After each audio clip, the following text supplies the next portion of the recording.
Hello students, once again welcome back to your one and only most trusted Gyanjyoti coaching centre. তো students আজকের ভিডিওতে আলোচনা করব তোমাদের ইউনিভার্সিটি অধীনস্থ তোমাদের ফার্স্ট সেমিস্টারে যাদের ইভিএস অর্থাৎ পরিবেশ বিদ্যা যাদের মানে পরিবেশ বিদ্যার পরিচয় যাদের রয়েছে, ঠিক আছে, তাদের কিন্তু আজকে এমসিকিউ কোশ্চেন্স নিয়ে আলোচনা করব বিস্তারিতভাবে।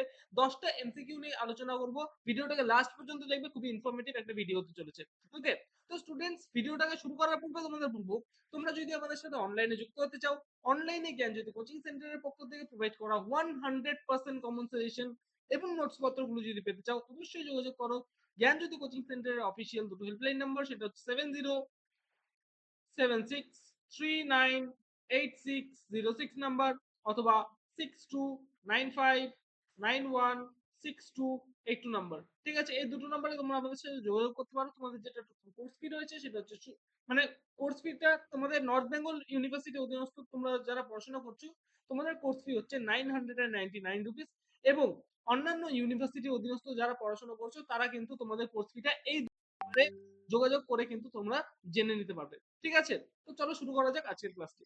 দেখো তোমাদের ফার্স্ট কোয়েশ্চেন এখানে যেটা আমি দিয়েছি, ভেরি ভেরি ইম্পর্টেন্ট কোয়েশ্চেন। সমস্ত কোয়েশ্চেন কিন্তু তোমরা লিখে নিবে, ঠিক আছে, নোট ডাউন। বলেছে নিম্নলিখিত কোনটি প্রাকৃতিক পরিবেশের প্রধান উপাদান। দেখো বায়ু, জল, মৃত্তিকা আমরা জানি সবকটি কিন্তু প্রাকৃতিক পরিবেশের কিন্তু প্রধান উপাদান।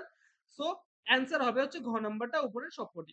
ঠিক আছে, নাম্বার 2, নিম্নলিখিত কোন উপাদানটি সামাজিক পরিবেশের অংশ নয়। খ নাম্বার হবে অ্যান্সার, সেটা হচ্ছে সূর্যালোক।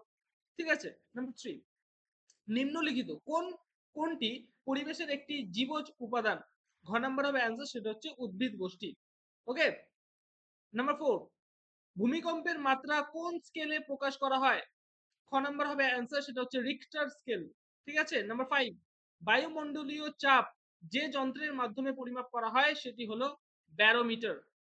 ক নাম্বার হবে অ্যান্সার। ঠিক আছে, নাম্বার 6, নিম্নলিখিত কোন যন্ত্রটি বায়ুমণ্ডলীয় আর্দ্রতা পরিমাপে ব্যবহৃত হয়। গ নাম্বার হবে অ্যান্সার, সেটা হচ্ছে হাইগ্রোমিটার। ঠিক আছে, নাম্বার 7, নিম্নলিখিত কোন গ্যাসটি ভোপাল গ্যাস দুর্ঘটনার জন্য দায়ী। MIC হবে অ্যান্সার। ঠিক আছে, গ নাম্বার।